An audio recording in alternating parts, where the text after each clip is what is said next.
Vermeer's masterwork, The Music Lesson, clearly shows that nothing is left to chance. On the far side of a sunlit room, a woman stands playing a virginal. A man in elegant dress watches her and listens intently. Both figures are quiet, as though the music were measured and restrained. This is one of the most refined of Vermeer's works. He carefully calculated every aspect of its composition.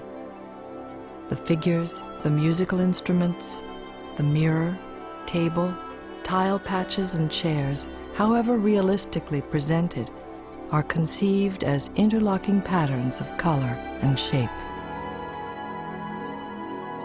Vermeer's placement of the vanishing point creates a dynamic and clear focus. It falls on the sunlit sleeve of the woman. A halo of reflected light and color emphasizes its importance. We can actually see the hole in the canvas left by the pin Vermeer used to construct the perspective of the painting. The power of this work grows out of Vermeer's use of linear perspective. The sharply receding wall on the left, coupled with the pronounced orthogonals of the window frame, leads the eye quickly to the woman. She becomes the fulcrum around which the painting revolves. Vermeer further compresses the space by filling the right side of the scene with a large tapestry-covered table. The angle of its receding edge transports us quickly back to the vanishing point. The floor also plays a significant role in the perspective construction. Its strong diagonal pattern leads us directly to the woman. The interlocking series of rectangular shapes surrounding the woman adds visual emphasis to her importance. Vermeer creates a strong vertical focus by placing the mirror directly above the lid of the virginal, so that the bottom edge of its frame is overlapped by the top edge of the lid. By including the woman's reflection in the mirror, he underscores her significance within the painting. The placement of the man and his relationship to the woman was of concern to Vermeer. Infrared analysis reveals that he first painted the man further forward and leaning more toward the woman. She likewise had a more active stance, her head twisted back in his direction. Vermeer subsequently altered the figures. The woman now stands directly facing the virginal. Seen from behind, her face is hidden from the viewer, but her image in the mirror was left as originally painted. He moved the man slightly, placing him in a more upright position. These adjustments were subtle but crucial. Vermeer transformed the figures from active poses to statuesque ones, emphasizing the permanence of their relationship. The effect brings them into harmony with the carefully ordered space. Vermeer uses color to strengthen the focus. The yellow-white of the woman's blouse, the golden color of the virginal, and matching reflected light on the back wall highlight the figures. The red of the woman's skirt, and Vermeer's selective use of black on the mirror, the virginal, the clothing of the two figures, and the pattern of the floor help lock our eye into place. The combination of overall contrasting colors, patterns, and shapes create major and minor accents focused on the theme of the painting. Vermeer preserves the privacy of the couple by creating an intimate space through the arrangement of objects on the right. The strategic placement of the chairs and the bass viol on the floor lock the couple into the background, protecting their private communication and separating them from us. The forward position of the table and the placement of the painting on the back wall reinforce their intimate space. By placing a chair directly between the table and the vanishing point, Vermeer interrupts the perspective line, slowing down our immediate access to the couple. We are outside, looking in.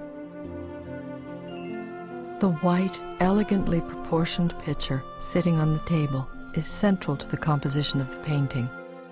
Its form echoes the curve of the gentleman's arm, and its color helps to link the foreground to the background. The purity of this form gives it an almost sacramental character, symbolically reinforcing the theme of comfort and harmony provided by love. The mirror is one of Vermeer's primary creative tools. Using the mirror, Vermeer allows us to look down on the woman, the carpeted table, and the tiled floor of the room. The sensitivity with which he has rendered the reflection is remarkable. He set it back into the mirror rather than placing it on the surface by painting the forms softer and smaller, and by depicting the distorted reflections along the mirror's beveled edge. Vermeer uses the mirror to give us another viewpoint of the woman, revealing her most inner thoughts. By leaving the woman's original position in the mirror, gazing at the man, he suspends that psychological moment forever. It is this poetic image in the mirror that draws us emotionally into the heart of the painting. Vermeer manipulated the angle of the mirror for that purpose. Here we see the tilt of the mirror as he painted it. But in order to actually see the scene the mirror reflects, it would have to be drastically tilted by more than 30 degrees. Vermeer manipulated reality to intensify the psychological power of the painting. Understanding the potential of light is a primary aspect of Vermeer's genius. Here we see the room as it most likely would have been lit, given the clues the painting provides. Vermeer then selectively manipulates the light to strengthen the focus. He eliminated the shadows that should exist on the back wall to create an evenly illuminated white surface, providing a backdrop to emphasize the silhouettes of the figures.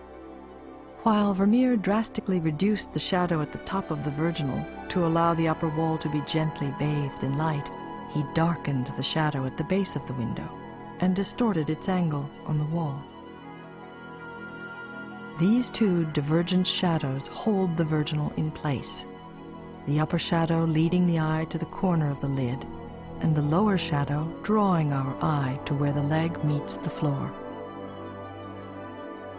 Vermeer manipulated the shadows beneath the virginal by placing them closer to each other than they would really be, giving them greater substance and emphasizing the silhouetted shapes of the legs. He eliminated the shadow of the virginal's body against the rear wall in order to reinforce this effect. Vermeer completes this masterpiece by inserting his own presence. Showing the reflection of his easel in the top of the mirror, he reminds us that the artist is clearly present and in complete control. He is the master of what we see.